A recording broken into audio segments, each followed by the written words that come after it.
Welcome to the podcast Superfriends. 5 podcast producers from across North America get together to discuss podcasting.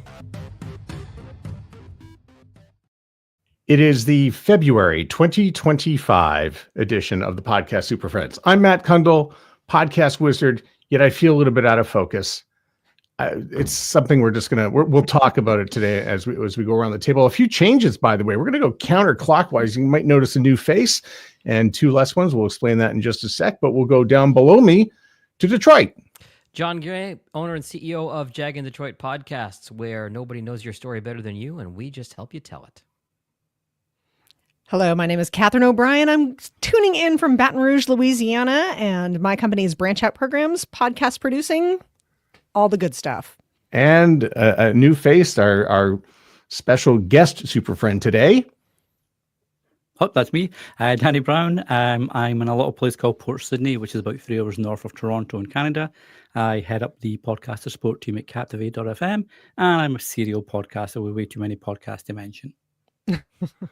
Yeah, actually, we read through your resume, and you've got a lot of podcasts that you work with, including in and around podcasting, which feels like it's the one that you do with Mark Asquith, who I guess headed up Captivate for many years before it was purchased by Global, and that was around the time that you came on board to work at Captivate.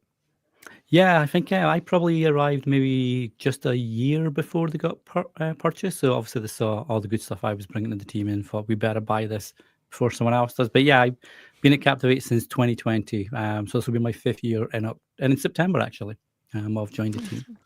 Yeah, so Danny had an opportunity to be on my podcast a while ago, and he's got an incredible story. And if I could just sort of do it in 20 seconds or less, he was such a great participant on the Facebook boards and on the where people need help with podcasting, that it really sort of provided a backbone and what he could do and how he could help people, which is how we kind of got on to working in the support department and the community group at Captivate. Do I have that right, Danny?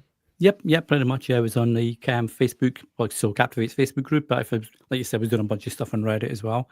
And yeah, I love podcasting like everybody here. So it just made sense to be answering questions if people had questions. Well, we're podcast producers, and we do this for a living. And I might even sort of step into the territory where I hear you say on podcasts that, the podcast gurus will say something. So we get together as podcast super friends to make sure that we get it right. We're not those podcast gurus who give out bad information all the time. So that's why we're here today, to make sure that we get it right. And we're glad that you're here today. I think Danny unintentionally transitioned us into mentioning our 2 regulars who are not here today, because if you notice, when Danny took a sip of his beverage, the beverage said #1 dad. The mug, rather. So do we want to reveal why our compatriots are not here with us today? Yeah, we'll start with Johnny Podcast. He is not here today because he is now a dad of 24 hours to a young girl named Keely. So congratulations to the family, Peterson family, who have got their first. And David Yaz in Boston had a conflict and was not able to join us today, but that opens the door to have a great conversation with Danny. So Danny, why don't we just start right here, because we're doing this live, and we've already sort of fussed a little bit with getting it set up. I don't even think I'm completely in focus yet, but we are doing this podcast. It is a live podcast, and do you have a favorite platform that you recommend for doing live podcasting? I do, yeah. I used to use StreamYard a lot. We used to do all the Captivate webinars, like the live streams with that. And then I can't remember why. I think Mark was looking at different platforms or whatever. Personally, I use Boomcaster. It's like remote recording, kind of like StreamYard on Riverside and that. Does a remote recording, live stream, and all the cool stuff you'd expect. But I just like it. I find it's built for indie podcasters, indie creators. Doesn't throw a whole bunch of bells and whistles at it, so it's nice and easy to use and jump on. Favorites from our other super friends? Catherine? Wow. For the live streaming, I feel a little remiss because of the fondness that I have for Riverside, that I have not tried the live stream function yet. I can't convince anybody to go live. I think that especially all my clients, they love the security of the fact that it's recorded and edited product. So I do feel a little remiss that even the Superfriends, we haven't done a live from Riverside. But of course, the perennial joke that I love to, too bad David's not here, is that we're all going to end up back on Zoom somehow. It's going to be the cockroach after the atomic disaster. We're all going to end up somehow back on Zoom. I will say I was a Squadcast / Descript devotee for a very long time. I've recently started using Riverside more and started exploring the tools like Catherine. I have not done a live stream in it yet, but there are tools for their magic audio enhancement, as well as the ability to create short form videos for social right within the platform. As I've gotten more used to the interface, I really do like it a lot. My only complaint about Riverside is, unlike Squadcast and Adobe's Audio and Video Enhance, their magic audio is you toggle it on and you get that file, as opposed to being able to lessen the effect to 80 or 60 or 40 or 20% to, salt to taste, depending on your individual piece of audio. So that's going to bring me to a question that I'm interested in how Danny's going to answer, and that's, using Zoom to record your podcast. So if someone says, "Can I just use Zoom?" How would you answer that? Yeah, you can. It depends. I hate depends. It depends. But Zoom, it's reliable. It works. People know how to use it. There's no weird stuff and weird UIs to try jump through. You just jump in, record, and you're good to go. And if you've got the Pro account, you can also download, studio quality local recording or separate recordings at least, so you can tidy it up afterwards. So if you're just starting out and you just want a nice simple interface and something that you're comfortable with because everybody used it 3-4 years ago for the longest time, I don't think there's anything wrong with it. And then if you want to start to move up to, have big branded stuff and, audio enhancements, etc., there's a lot of other tools that you can use and choose depending on your budget and, your comfort level for technology, etc. So I never put anybody off because they say we're going to use Zoom. I think that's a bit snobby, or it can be anyway. I agree. I'm snobby. I think anybody in audio can be snobby, right? Like you want good audio, obviously. I think it's worth mentioning that, in the beginning of the pandemic, Zoom was a much lower quality and you couldn't have the separate files. You couldn't have the authentic studio sound like Danny was just mentioning. And they really have come a long way with their tools in terms of catching up and making close to podcast quality things. The only issue is, of course, sometimes you do have that Zoom lag and you sometimes have ducking of audio. But, I think they have come a long way. I'm actually doing a seminar next month on how to start a podcast for less than $100. If you're on a limited budget and maybe you're going to go to Anchor or Spotify for creators because you don't want to spend money on a podcast host. Maybe you don't want to spend money on Squadcast or Riverside. You could do it on Zoom and host it and essentially do the whole thing for free, except for buying your microphone.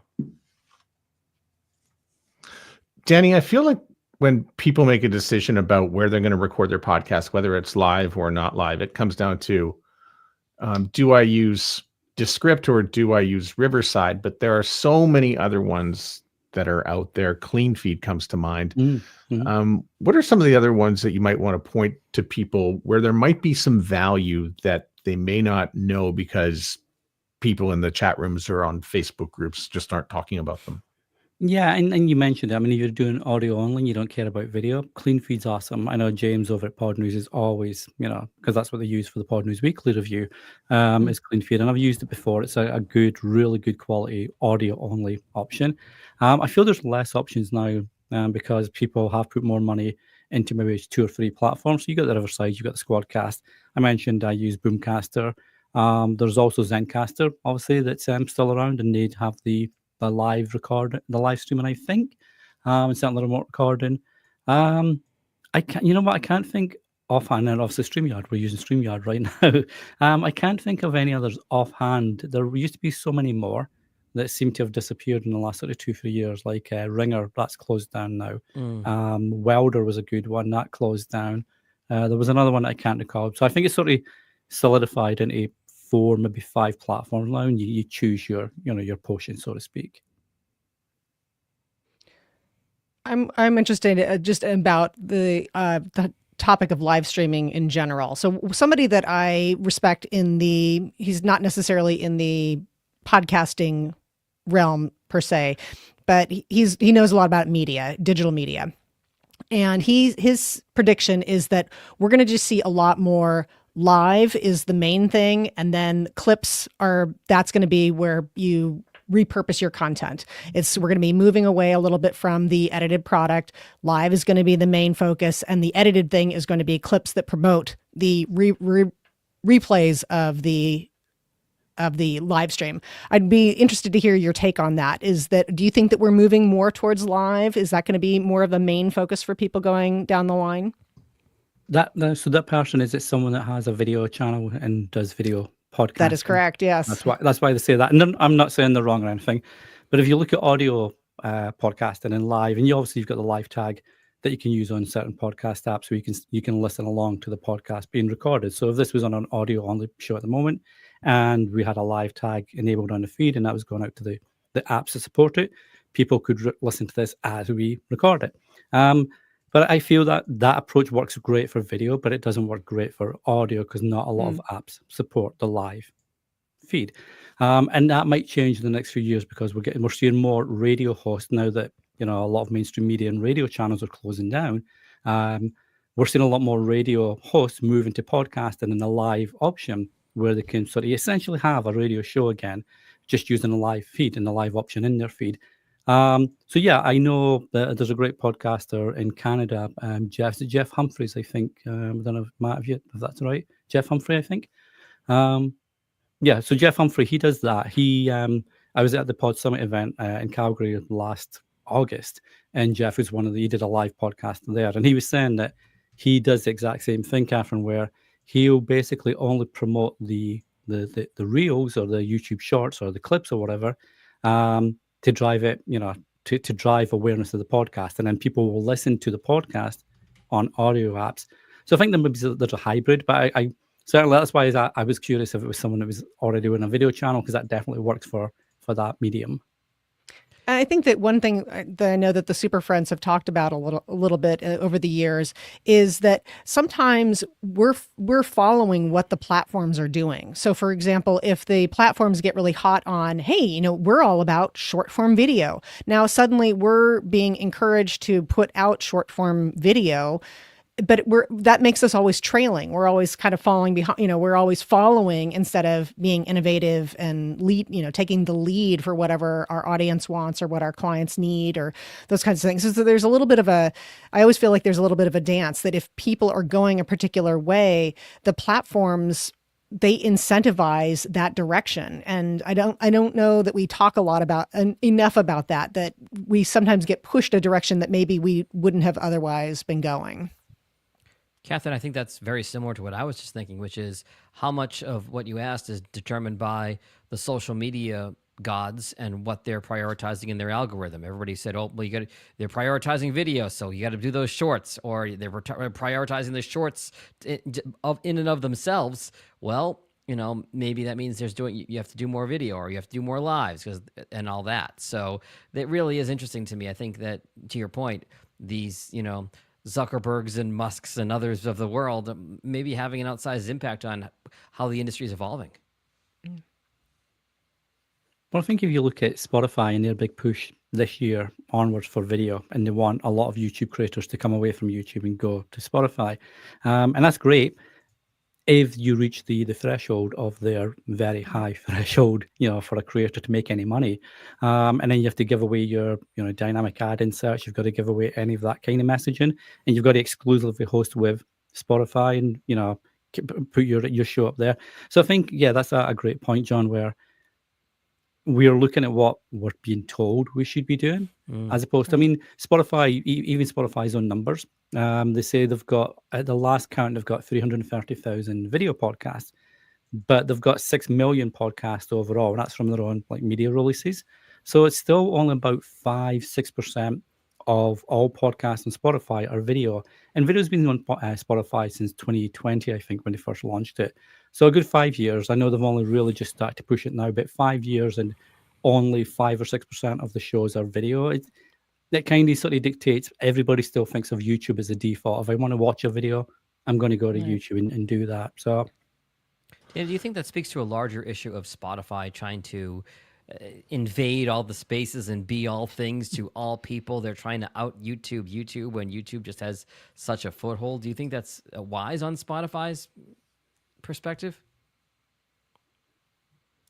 yeah, I mean, I think like you understand why Spotify does it, because they've got all the access to listener behavior and viewer behavior now with video, and how they can tailor that to the music that's on there. And audiobooks, now they've got audiobooks, so essentially it's becoming a super app for everybody. And if everyone uses Spotify, because I can listen to my, I don't know, Honeymoon Suite. I'm going to use that as a band. I can just listen to my Honeymoon Suite playlist, and I can listen to a podcast, and I can read an audiobook.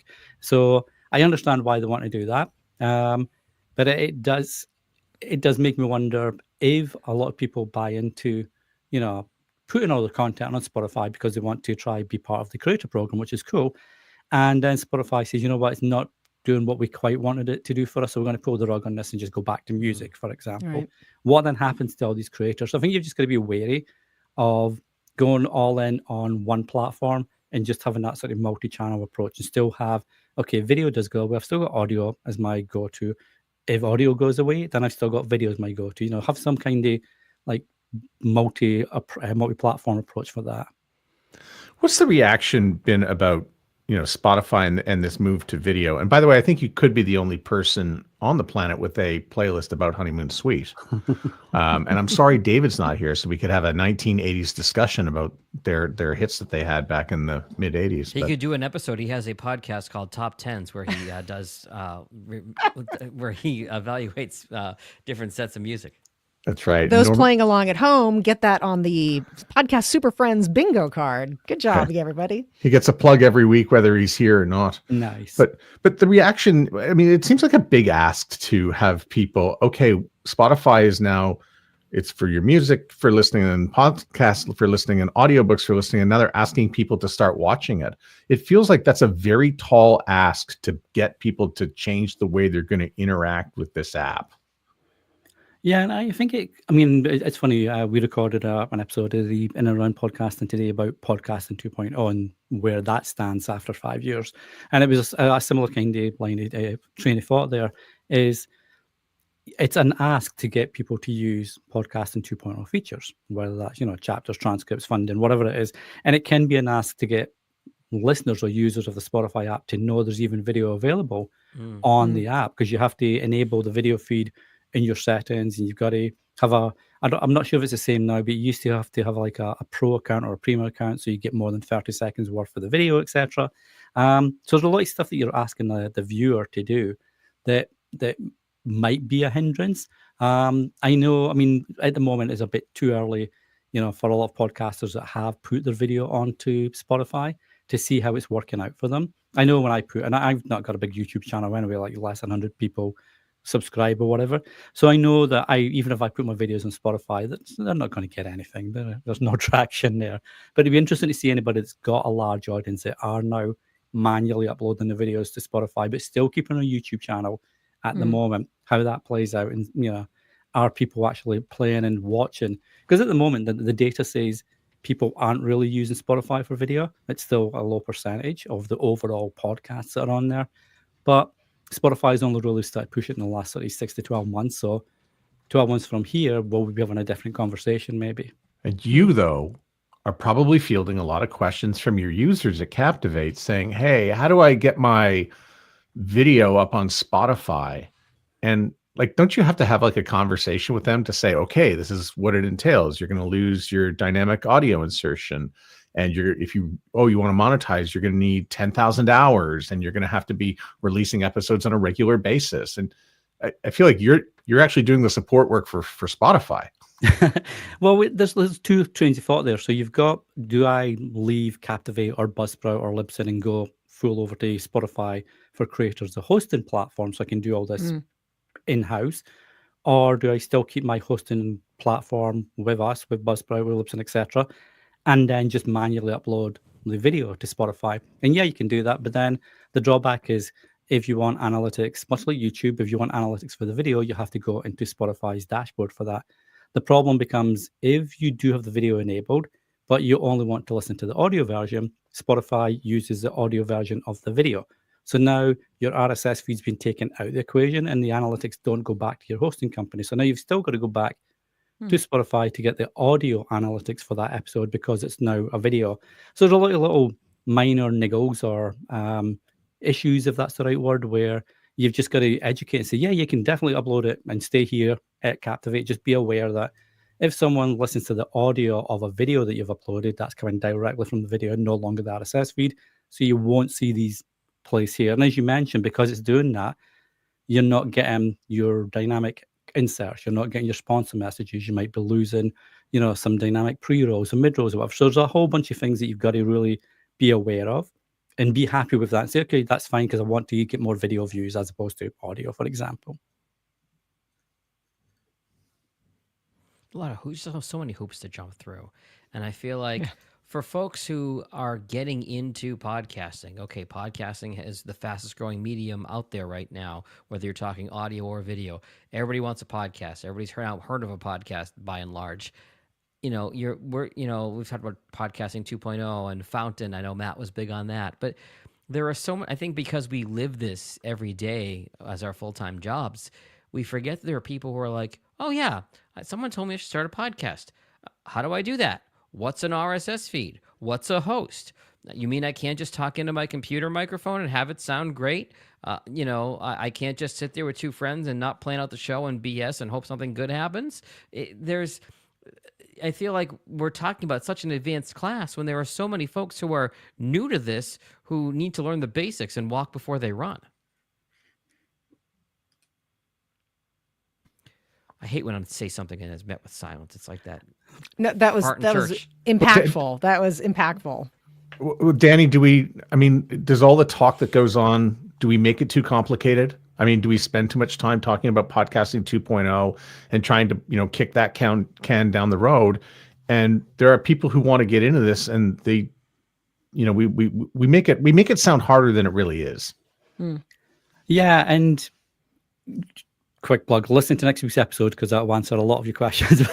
Yeah, it is. And Mark on the episode when we're recording it today said something along these lines where to us it's boring because we're in the space where, we're working in the industry, etc. It's boring in general.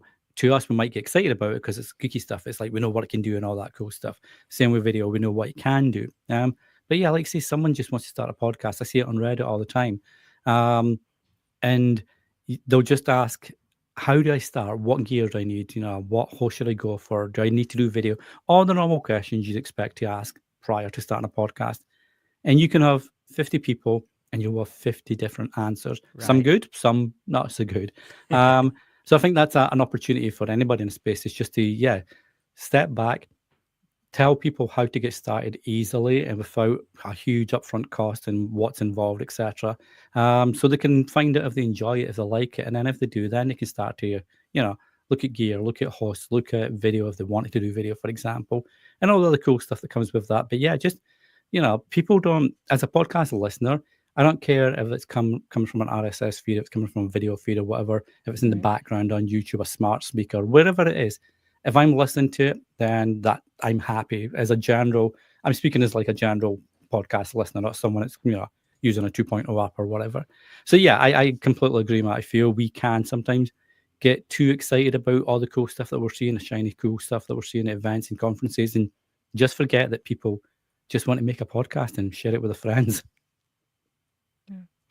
I've sometimes wondered. It seems like we sometimes focus on these things that are actually easy to answer because some of the harder things, like building an audience, making sure that you have a consistent perspective or the things that you want to share, that you have content that is going to take you the distance. Those are harder to get together. So we don't seem to focus on those, but then the things that can be answered, like having a host, having a mic, those things get an ultra spotlight as if they're the most important things. But the things that are going to sustain you maybe would take a little bit of a harder push to really make them sustainable.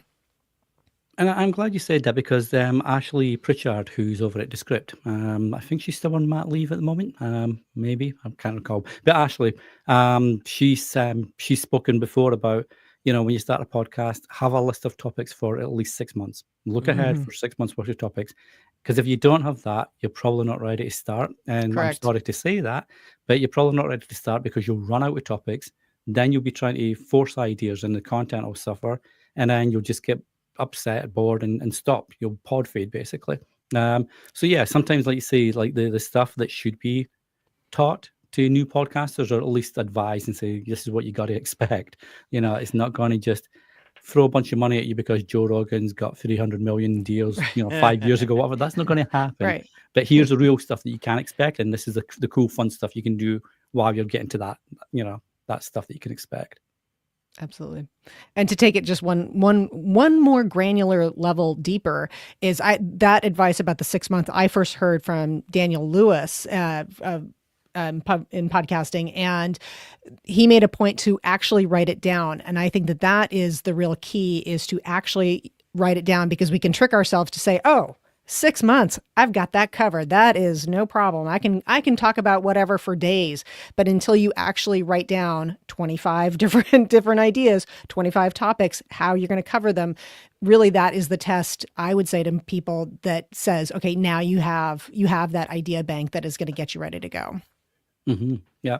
And if you've got a guest show or an interview show, can you get 25 people to come on for every single episode to talk about each of the topics? That's great. You've got 25 topics. Now can you get 25 people on to do that? Great point. Yeah. So yeah, it's big good questions to be asking up front.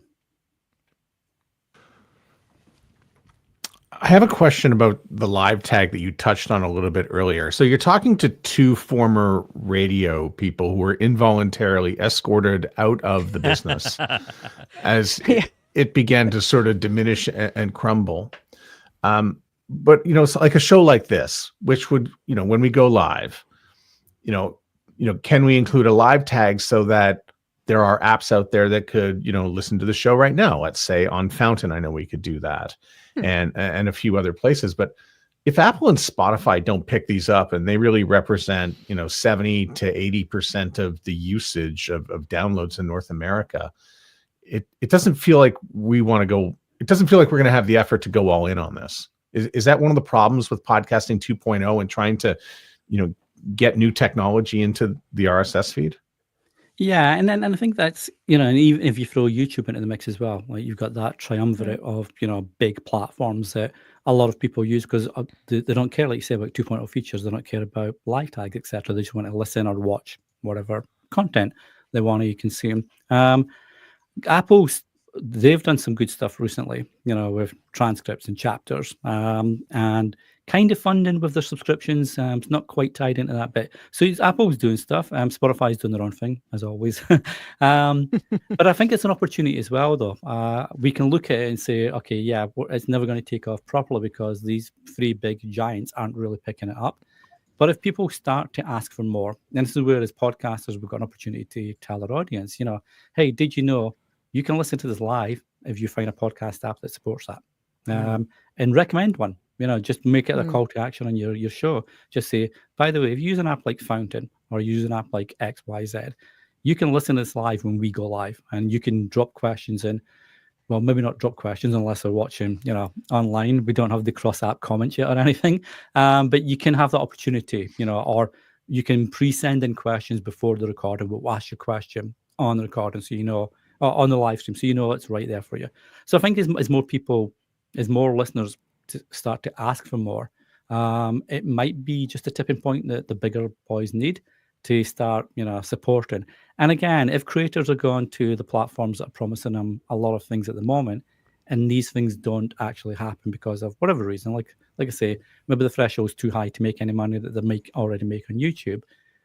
As they start to move away from platforms, there's other opportunities, to get apps that also support videos. You can use the alternate enclosure, not to get too geeky, but you can use the alternate enclosure tag as well. And if you've got a YouTube channel, you can drop the episode link for that YouTube video into your episode, and the podcast apps will let you play that video and these analytics go back to YouTube, etc. So I think there's an opportunity for listeners and podcasters to sort of work together and maybe just redress the balance. But it's a big ask, like you say.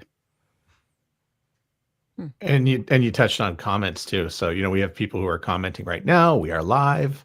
And so I think that's one of the real attractions for doing a show live, is that there are people who, will contribute to the show and you get the reaction. I mean, that was one of the excitements of radio is, oh, look, the phone lines have lit up. What did I say? And how much trouble am I in? Yeah. But if we're podcasting and we're just recording it together in a studio, then it's not nearly as exciting. I mean, we get all sorts of cat calls here today, including our hairstyle. Abby's comment there, and I wasn't sure if that was like bad or good or whatever, where I'm just like hogging the mic or whatever. So I apologize, Addy, if that was the case. Well, we're getting commented here on our looks. I mean, excuse me. We're being trolled. I know. Excuse me. My luscious mane should make up for all the lack of hair on the rest of the panel here. I'm a little. I didn't even notice that. I didn't even notice that this. Yeah. Anyway, I'm feeling sorry neglected. for the reflection. I'm sorry for the reflection. I'm feeling neglected. I'm just going to say. Glare. Yeah. Yes. But I guess that comes out. The question I have here, and we can kick this around, is about live comments and feedback. And is that holding podcasting back? Not having that ability to see live comments or feedback or ongoing comments, with the exception of the work that Spotify has done recently, by the way.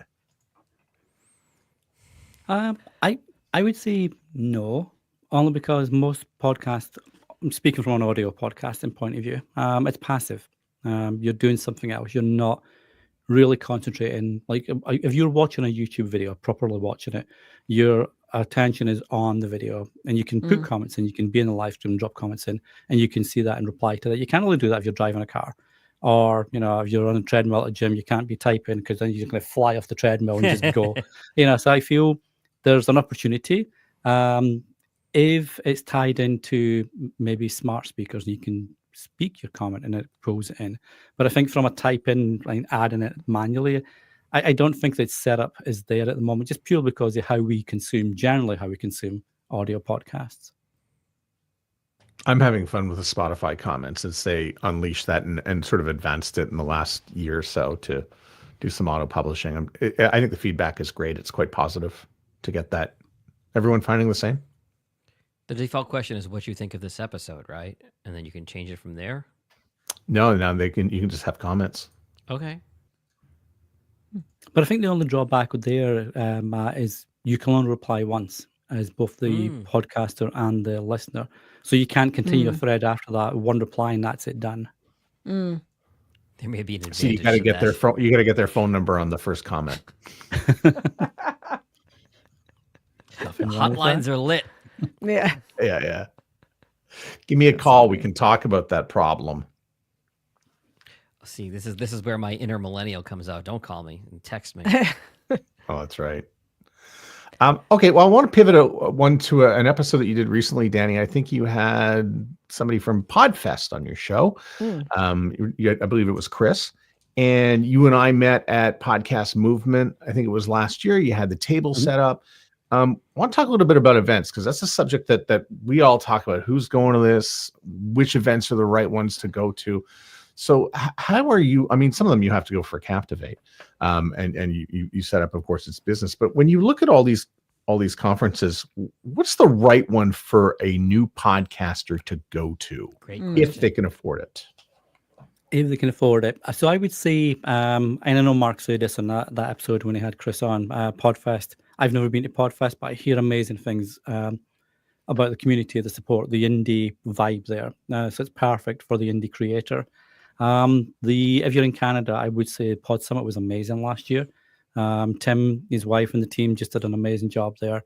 I know they're changing it a little bit this year. They're giving a bit more space to indie advice, etc. Because one of the feedback that Tim mentioned, one of the feedback he got from attendees was there was some larger branded podcasts or podcasters there that didn't quite fit the needs of the indie creators that were there.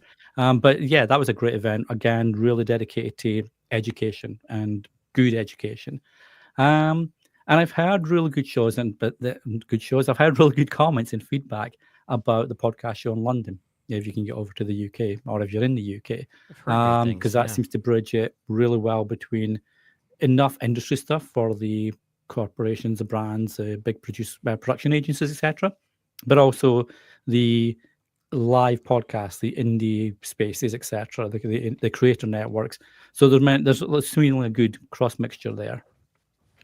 You know what you said a moment ago about the event in Canada, Danny, it makes me think of the feedback or the scuttlebutt I was hearing in the halls of podcast movement in DC this past summer, where there's this pushback of, oh, look at all these big sponsors. 7-8 years ago, this was for the smaller indie podcasters. It was a much more collaborative community. And, you know, it's the old rock band analogy of, oh, they've sold out or whatever it is. But the counter to that I heard was, well, don't you want this industry to grow? Don't you want big players to be spending big ad dollars and big investment in this industry and not have it be a bunch of indies like us doing it? So I'm kind of curious where you fall on that spectrum.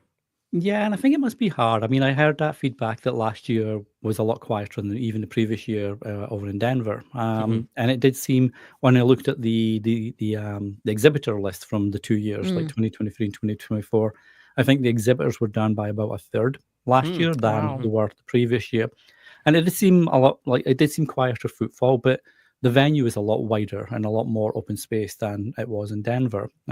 So I can see both sides where you're trying to be something for everybody, right? You need sponsors to come on board to help pay for the event.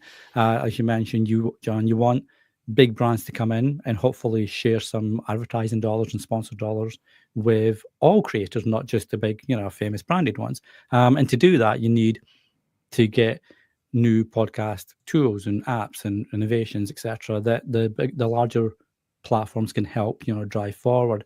But then I feel for these type of events, it can put indie creators off because of the cost when it's held. It's like during the week as opposed to the weekend. So you've got to take time off work as opposed to just going for a weekend, for example. The accommodation and the flights can be expensive depending on where you're coming in from. And for most indie podcasters, their annual budget for marketing, if they're lucky, is about $500.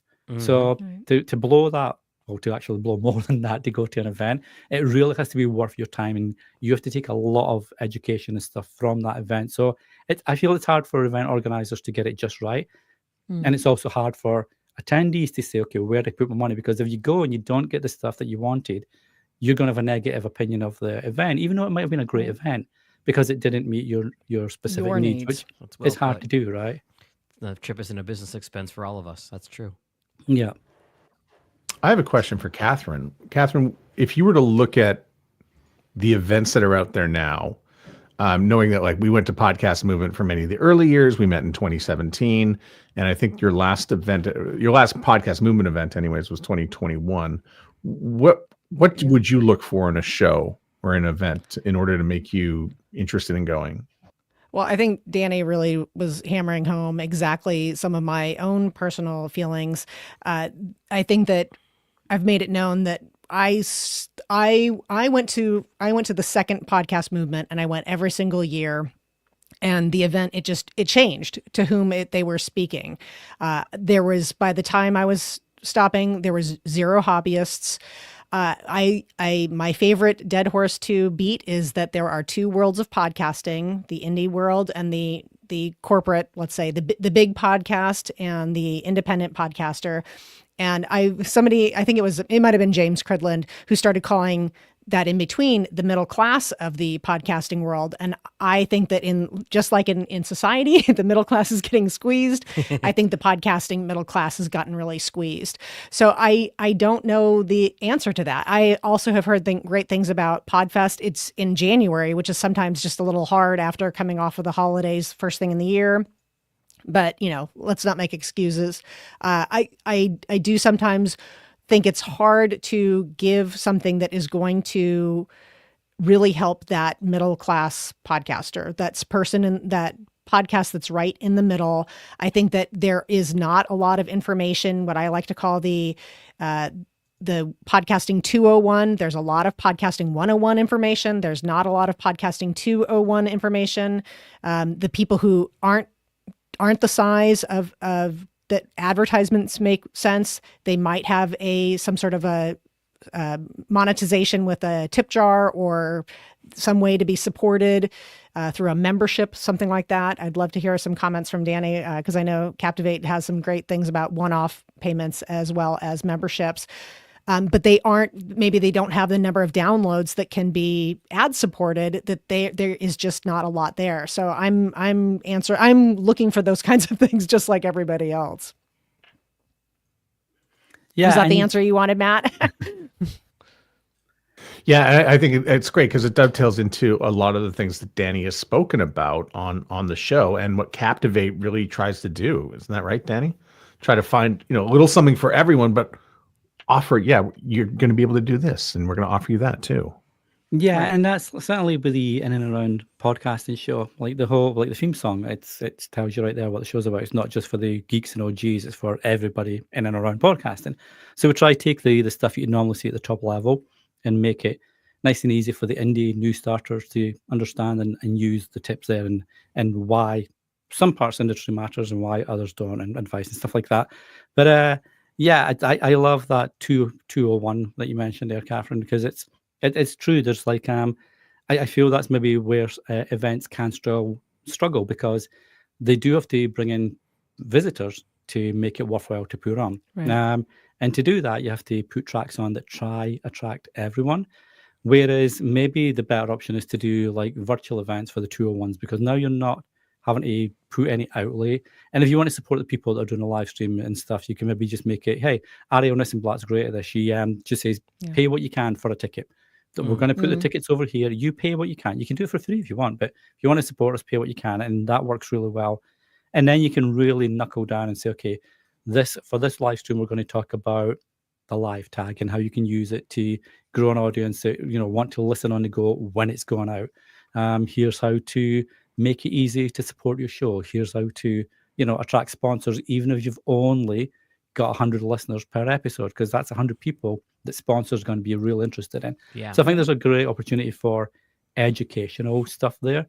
And online is really simple because it's easy to do. Well, relatively easy once Matt gets his focus sorted out and stops distracting everyone.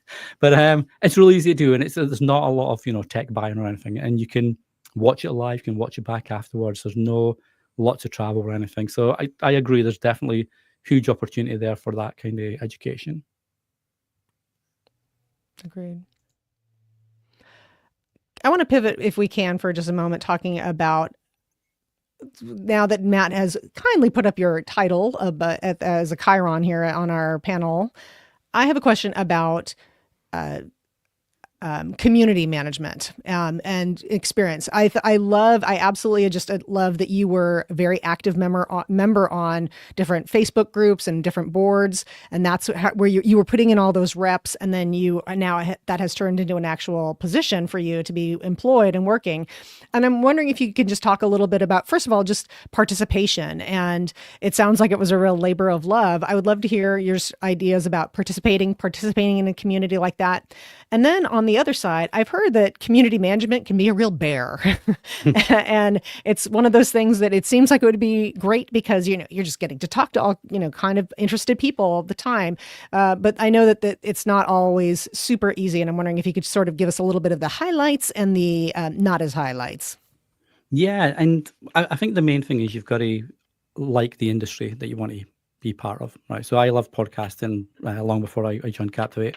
Well, I joined Captivate as a customer before an employee, but I love podcasting. I've loved it for, 2016, 2017, I started doing it.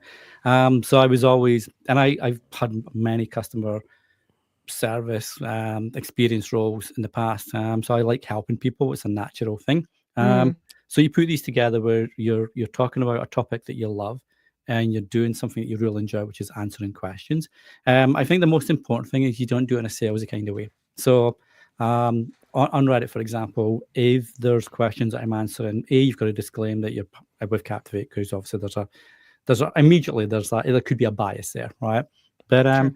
I'll go in, and I've seen other community managers or employees from other hosts do the same thing. You just go in and you answer the question. and you don't say, oh, you can do this at Captivate. You should come here and do that, with us. We'll do an awesome job. And we've recommended, if Captivate's got a very specific type of podcaster that we are good for. And that's a serious indie podcaster up to the large branded podcasts. So why we don't have a free plan. Nothing wrong with free plans, but there's a reason we don't go after that target audience, because the tools we create is to help them, save time, grow, etc. So when we're like, when I'm speaking on Reddit or answering on Reddit or anywhere, basically, it's all about just giving the right answer, because yourself, guys, there's a lot of crappy, bad advice out there, and you don't want new podcasters to get sucked in by that and hate the industry because somebody told them, yeah, you'll make millions and you can record on your Chromebook speaker sitting in the park and people will love it. You can do that if you want that kind of ambience, and that would work 100% for sure. So yeah, you have to go with a no sales pitch. It's just a genuine help. And then people, it surprises me how many people reach out and say, okay, thanks for that. I appreciate that advice. Does Captivate do that? Or does Libsyn do that? And I've done it before. We've done it before at Captivate. If we're not right for you, we'll recommend the host it is based on our knowledge of the people at that hosting company, the tools they've got. And we'll say, hey, you want to go speak to the guys at Libsyn. You want to go speak to the guys at Buzzsprout. You want to speak to Todd at Blueberry. They've got an awesome WordPress solution where you can do a whole bunch of cool stuff. So it's just really, it's about helping. And on the flip side, though, because of that, you always get people that say, oh, yeah, well, you're with Captivate, so of course you're going to say this, X, Y, Z, because you're trying to trick people into coming to you. It's like, no, genuinely, we don't care if you go elsewhere. Yeah, exactly. So you've got to, I think, because I'm Scottish, I've got like a thick skin, right? We don't care. And I'm a Gen Xer, so we really don't care. A Gen X Scotsman is that you're never going to really get my shekels up. Good luck with that. I will pay you. I'm not going to say how much because people will come after me now, but I will pay you if you really get me to lose my cool when I'm just talking about something. But yeah, I love it. I think you have to have a certain mindset, but just enjoy it as well and love the space that you're in, right? Love the community you're talking about. It's funny. There's so much toxic negativity online. We're not going to go political here, but there's so much of that it's really surprising sometimes when you're just nice and genuine to somebody online. Sometimes they get surprised, and it really can go a long way. Danny, a little bit about podcast host, because it used to be like one of the big questions back in 2016, 2017. I was going around the conference floor at Podcast Movement and, hey, Catherine, what do you use? Oh, I use Libsyn. And I was talking to Rob Greenlee at the time, and he was, at Spreaker, and Spreaker had this live thing that they did. And I went to Todd at Blueberry, and I was like, oh, crap, I don't really understand anything about WordPress. And they felt like they were all very, very different. And they don't feel nearly as different anymore, but there are smaller, subtle differences now. I'm like, oh, like Captivate's got this cool donate button. And Libsyn, you can get some form of monetization, but if you go over to Megaphone, you can have like dynamic audio insertion and a bunch of programmatic ads out there. So for somebody today who is looking for a podcast host, what questions should they be asking, and what should they be looking for? Yes, I mean, the basics of any podcast hosting company are exactly the same. You create an episode or create a show, publish an episode, distribute it, measure it, and hopefully monetize it if that's your goal. That's it. And every podcast host will offer that in some form or other. It comes down to then, okay, well, what features do you want that are important to you? So, for example, I've got a show that's an interview show, and I use, like, Captivate's got an integral guest booking platform that's Captivates, basically. I used to use Calendly, but now I can save money on Calendly and use the Captivate one. So do the features that your host offer that others don't, for example, are they useful to you? If not, then don't look at that as a feature, because that's not a benefit to your needs as a podcaster. So I always recommend, it's funny, you asked what would you say. I have basically a default reply on Reddit for this kind of question, for when people are asking what podcast host should I use? And it's just basically make a list of must-haves, make a list of nice-to-haves, and then make a list of don't cares. Then see which podcast hosts have got most of the must-haves, and then see, okay, do they come as part of your plan? Do you need to pay extra for some? Is there any limits? What's the support like? Are these nice to haves more important than some of the must haves. And so just really take time to really identify what's key for you. And that generally tells you what host is right for you. Because, like you say, if you want a really solid WordPress backed platform where you can host your own files, essentially have your own RSS feed, Blueberry's amazing for that because they've got that locked down with a PowerPress plugin. If your goal is to have automated ads put into your show, maybe Red Circle is, one to go with. If you want XYZ, there's other hosts to go with. We are very specific at Captivate. Like I say, we go after a certain type of podcaster and we give you all the features from day one. So the only thing you have to worry about is your monthly downloads, because we feel if you need to go to the next tier, you're already monetizing in some way that will offset that hosting cost, hopefully. So if that's what matters to you, great, we'd be great for you. But you might not want download limits. You might want unlimited downloads, but be happier with maybe storage limits or whatever. So again, it depends, and I always hate, I always deflect it when I say it depends. But make that list. Do anything worthwhile. Take the time and understand what you really, really want, to quote the Spice Girls, and then go for that. I don't want to Keep it skip past. overseas. Yeah. I don't want to skip past one thing that I thought is sort of a good podcaster lesson is your Captivate knows who they are for. And that's a really huge step that most people don't ever get to, is like exactly who are we speaking to? And that's so critical. So I just wanted to draw attention to, exactly who is your ideal podcasting customer.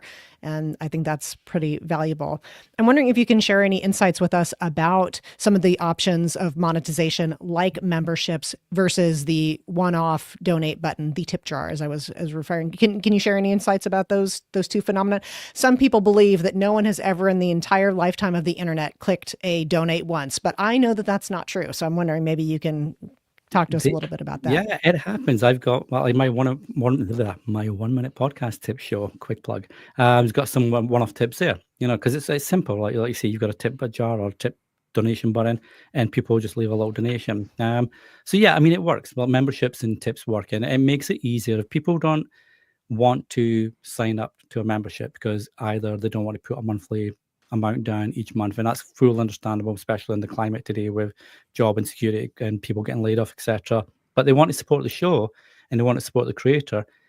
There's no just saying, okay, I'm going to give you a one-off donation of $5, and that's awesome, and that could be your whole year, and then maybe come back next year if you wanted to and do another $5 if you wanted to. But it just makes it easy, and I feel the more options you offer your listeners, you're not cocooning them into, okay, well, I have to sign up to membership if I want to support this person, and I can't afford that. But now I feel guilty because I really want to support this person. So now I'm going to give up something else, maybe to support this podcaster. And we can't support all our favorite podcasters. There's too many, people to do that. But yeah, so offer as many as you can. Memberships are super easy. And I can't recall who it was. Someone funnily enough, at the Pod Summit event last year, one of the speakers was talking about one-off tips and memberships like Patreon as well, etc. And they made a really good point, which I thought was interesting. So instead of having all the tiers where $5 gets you this, $8 gets you that, $20 gets you this, make it low, make it $3, and it's just straight off. If you want to do it, or make it $1 even if you want to do like $1 a month. You got 100, 200, 300 people start to give you $1 each month. That starts to add up pretty quickly, on a membership side point of view. And then also you've got the dynamic content, which you can put sponsor messages and stuff. So Sure. yeah, it's just Mark, my co-host and the co-founder over Captivate, he always says, he always talks about eggs and baskets. Have 7, 8, 9 different revenue streams, because if one does go away, if a sponsor pulls the rug from under your feet, you're not scrambling, right? So do memberships, do tips, do streaming sats. If you've got a 2.0 app, do buy me a coffee, do PayPal, direct link. People sign checks. There's a great podcaster over in the US, David Meadis. He does Fun Facts Friday with his daughter Leila, and people will write him checks and send them in for the show. Wow. So there's people want to support you, and it doesn't necessarily have to be the ways that we typically think of, right? And the checks don't take a fee out like Venmo and PayPal and some of the others. Exactly. There was another guy sent them because David mentioned on his one of the episodes that their show was starting to slow down a little bit because their Chromebooks were giving up the ghost. Both him and Leela were using like 6-7-year-old Chromebooks or something. An audience listener sent them 2 Chromebooks for him and his daughter. Because Wow. it goes back to that value for value, right? That listener got really good value from this podcast. Hey, Yeah. I will take care of your Chromebooks for you. Here you go. So, people want to support you. That's amazing. Great point. That's nice. Probably a good spot to leave it on. That's a nice high note Yeah. to pull a Costanza going on the high Yeah, note. that's as high note as we're going to get. Well, I have one more thing I'll just throw out there, and this one is actually from Mark Asquith. And one of the things about listening to your podcast and just following you guys is that you'll poke holes in the beliefs that I have. And one of the beliefs that I had for many, many years was you've got to release on a consistent basis. There's to be no stopping. You've got to always be releasing episodes and creating and releasing it consistently and continuing and building your audience. And Mark said, well, I stopped for a year because I got bored, and then I had a child, and then I wanted to watch Star Wars, and then I wanted to play golf, and then I came back after a year. He did an episode, and then he got the exact same number of downloads again. So I was like, well, there goes my bad ideas. Well, and I think if your content's evergreen, and I know that can't always happen. If you've got like a like an educational podcast, or if you've got not so much an educational but a news current affairs podcast where it needs to be out basically the day of that news story, and then once it's out, unless it's like a really big news story, it's disappeared then, right? But I feel if you've got evergreen content where anybody can jump in at any time and listen to an episode and still get the same value that someone listened 3 years ago got, then you'll continue to get that. It just comes down, just tell people you've got a podcast. If you asked about questions online, Catherine, how you get be involved in the community, etc. Yeah. Just let people know, hey, I actually talked about this in an episode last year. If you're interested, I'll send you a link. So you're not breaking any rules. You're not spamming comments or whatever. And then that goes back to what John was saying, or Matt was getting the phone number, I think, in the comments. So, you've now got that connection. So, yeah, Matt, that was an interesting lesson for sure. You've got 3 podcasts. They are called In and Around Podcasting, which I believe you co-host with Mark Asquith. Mm-hmm. You've got a podcast called 5 Random Questions, and you've got a 1-minute podcast tips. And these are the 3 ones that are active. And you've got about 9 or 10 more that have pod faded. So, and I thought it was great. I thought it was great and brave that you listed all the stuff that had pod faded, and it sort of shows your proud past of all the work that you've done in podcasting. Yeah, and the funny thing, some of these pod faded ones still get listens today, right? So, of course, you just don't pull them down, just leave them there, but just be upfront. Hey, I've stopped this one, but I'm doing this one now, for example. I like it. Danny, thanks for joining us. Where can we find you over the next number of months? Where are you going to be, and how can we connect with you? So you can obviously find me at the little link down. Well, it's not a link, I guess. It's a fake URL under my name there, Danny Pod. That's got all the podcasts that I've currently got and the ones I've had on there. It's just like not a link tree thing, but a bio link or whatever. Catch me over at Captivate. If you want to come in, got a little chat icon down at the bottom. If you've got any questions about starting or anything, just hit that chat icon up. Either I'll be there or one of the teams be there. I'm not sure if I'm allowed to say this or not, because I don't know if the team knows this yet, but I'll be in London for an event in May. So is that related to the podcast show? It's very related. Yeah, it's yeah. I'll be over there because I'm not going to any. I'm not going to any of the US events this year. Because we're doing some different stuff. We're trying to do like different events and put the team to different areas. And then if you are in Calgary later this year, I should be at the Pod Summit event too. All right. Danny, thanks so much for joining us. We'll say goodbye as we go around the table. We'll start with Catherine. I will accept checks. My name is spelled with a C and the O''B for the O'Brien there. Go ahead and send checks for me to Matt. Matt will handle all of that for me.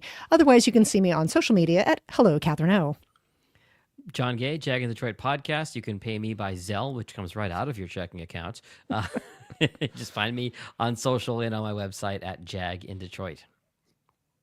Send us a boost. Use your Fountain app. You can send us a boost where we're completely lit with that sort of thing, but we'll also take checks as well. So thanks a lot, everyone, for joining us, and we'll see you on the flip side.